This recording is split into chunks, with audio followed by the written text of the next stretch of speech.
going to go through some basic chord theory. It's just really some basic stuff that can help you to understand chords better. So for chords, it's basically just formed by 3 notes in the scale that it's in. And these 3 notes are called a triad. So let's say, for example, the C chord, which we all probably know when we first started playing guitar. Okay, so the C major scale goes like this. Right? So the triad is formed by the 1st, the 3rd, and the 5th note within this C major scale. So you might be thinking, there are more notes than just 3 notes. Actually, these notes are just repeated notes. So let me just name these notes up for you. So for the C chord, okay, the triad is formed by C, E, and G. So the next note right here is actually another C that is 1 octave higher, and followed by a E. So the other 2 notes are repeated, making the chord sound fuller. Okay, so within every key, right, there are actually 7 chords that we can use, basic chords. Okay, and there are minor chords, there are major chords. So for the key of C, of course the first chord is C itself and it's a major chord. Okay, let's just take a look at the triads. Okay, so for a minor triad, okay, the 3rd note is actually being flatted. So what it sounds like is this. Yeah, that's a kind of a dark sound. It sounds not very happy compared to this, right? Okay, so back to the key of C. Every single note in the C major scale contains a chord. Let's just put it that way. Okay, so we can have the first chord, the second chord, 3rd chord, 4th, 5th, 6th, and number 7, and back to 1. Okay, so let me just play through all these chords for you once. Okay, don't be too surprised by it. Okay, so for the first chord is C. Okay, second chord is a D minor. Okay, 3rd chord is a E minor. 4th chord is a F. 5th chord is a G. Number 6 is A minor. Okay, number 7 is a G/B. Okay, and finally C. Okay, as I go through these chords, you can probably hear the ascending notes within the C major scale.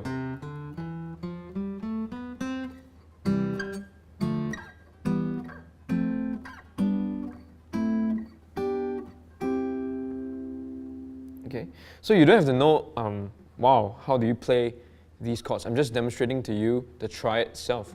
Okay, so this is a major triad once again. This is a minor triad, D minor. This is another minor triad, E minor. This is a major triad, F. Another major triad, G. Minor triad, A minor. This is an inversion. Okay, just don't be alarmed. It's a G/B. And back to the major, C major.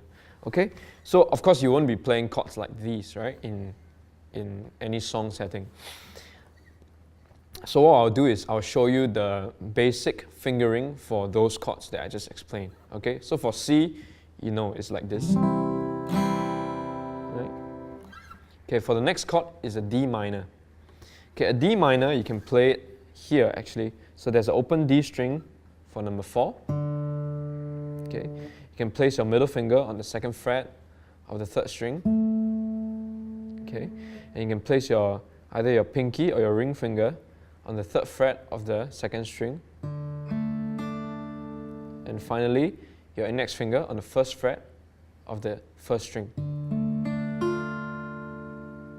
Okay, so if I play it, just strum it once through.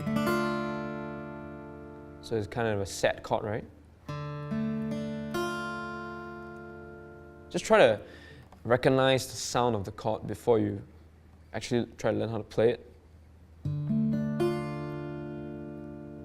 Okay, the next chord is an E minor. All right, E minor is number 3 within the key of C. Okay, so E minor, you probably know that you can just press on the 2nd fret of the 5th and the 4th string. Okay, either like this or like this. It's up to you. Even though I recommend using the index finger and the middle finger to press it. So this is an E minor chord. Okay, 3 chords. Number 4, all right, is an F chord. Okay, this is a chord that everybody just hates because you have to bar it.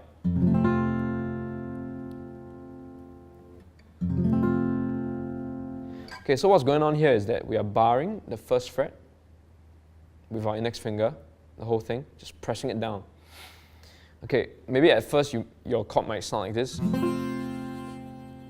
Wow. That's because it's not barred properly, all right? So don't be disheartened, just keep trying until one day you'll get it.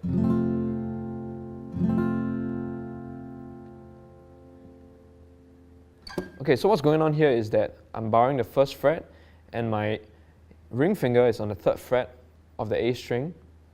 My pinky is on the 3rd fret of the D string, and my middle finger is on the 2nd fret of the 3rd string.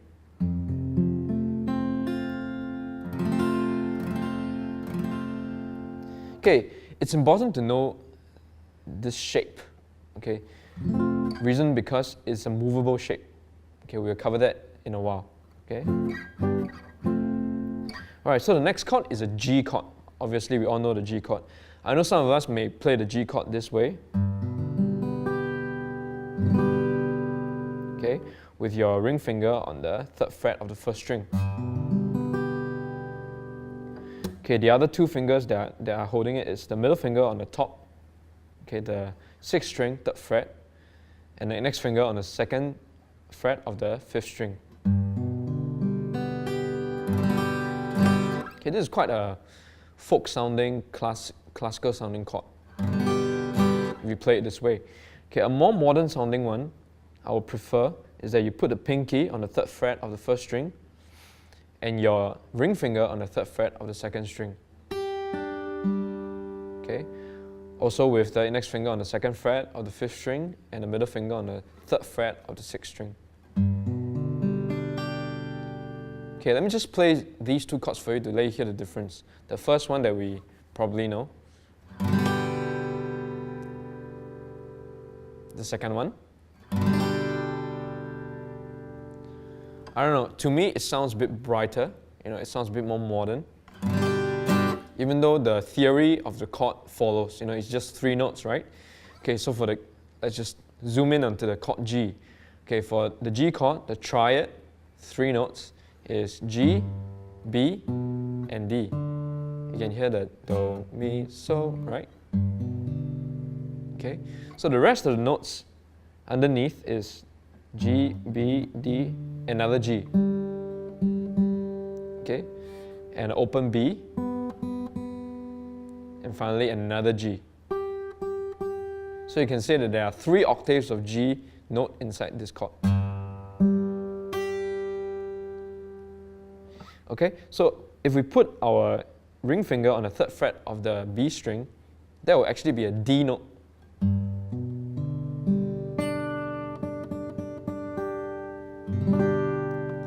Which is actually the same, the 3 notes is still involved in this chord, just that sometimes you play the B, sometimes you play the D instead, and you achieve different types of tone within the chord.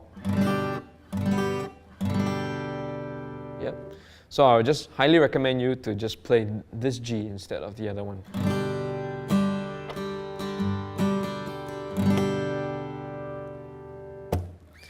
Alright, so that's our 5th chord, so we have 2 more to go. Okay, number 6 is an A minor. Okay, A minor is a minor chord, alright, so it sounds sad. Number 6 is what in classical we call the relative minor of the key. So if you study classical music, you probably know that. If not, it's okay. Just know that it's an important chord. Okay, so number 6 for the key of C is A minor. A minor, we play it like this. Okay, the middle finger is on the 2nd fret of the 4th string. Ring finger is on the 2nd fret of the 3rd string, index finger on the 1st fret of the 2nd string.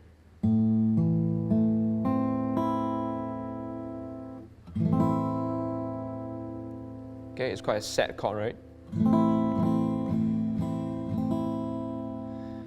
Okay, just a thing to note for the chord so far, right, is that just take note of where the bass note is. Okay, the bass note is the lowest note, which will correspond to the alphabet that we call the chord. So for example, if it's a C chord, the bass note will be C, right? So as we strum the C chord, we wouldn't want to strum it like this. We would want to hit this low E here, because it's not involved in the C chord. Okay, same for, just now we were looking at the A minor. Okay, so the A minor is the root, the bass note is A, right? So we would want to play A minor like this. It's really jarring and noisy. We want to start off with the A note. So just be careful when you pluck or when you strum, just to really hit the right bass note in order not to mislead the chord. Okay? Alright, so we have reached number 7 of the key, which is a G/B. Okay, so sometimes you look at chord chart and you see such chords and you might be wondering, should I just pick one or the other? No, that's not right. Okay, so G/B actually means it's a G chord with B as the bass note. So B is right here at the 2nd fret of the 5th string.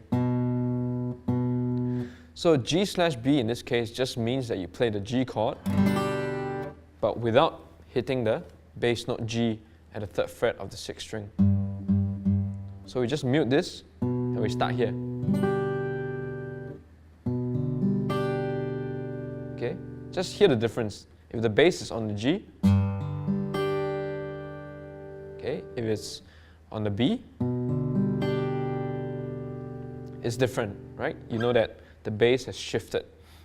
So G/B just means it's a G chord with a B as the bass note.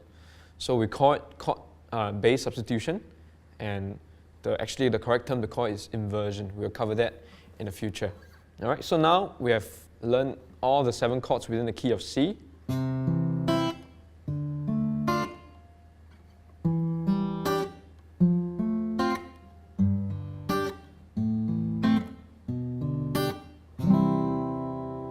Okay, so you can just play it through all once.